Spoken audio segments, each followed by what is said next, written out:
Bele meyro li pêş yuvenê çalakî da dest pê kirin. Di nava saziya wan da me çalakê rûjkiranê da dest pê kirin.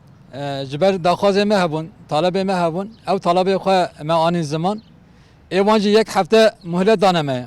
Nava yek hefteyê da dema ku bersiv nedin me, daxwazê me bicin neyên.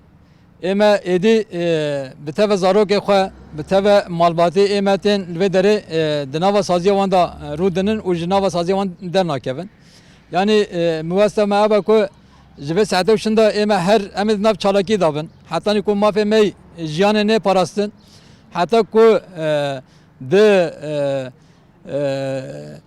milê navnetewî da mafê me jiyanê nê bin güvencekê ême hemê her tüm di nav çalakî dabin. Daxwaza me ji wenê ew bû yekem kujer diyarin tehdîdê ser me hê ji milê devletê Türk ve pêk hatin. Yani li gorî me kujer devletê Türk e ji bo çi yuven helbestek li hember devletê Türk nîşan nade. Helbestek li hember hikûmeta Herêmê Kurdistan nîşan nade. Helbestek li hember devleta Iraqê nîşan nade. Ji ber ku ême li ser axa Iraqê em jiyan dikin. Ji ber wê yekê jî yê din mafê me jiyanê ku dema neparêzin em ê çi bikin? Me davakarî ava li wan kiriye.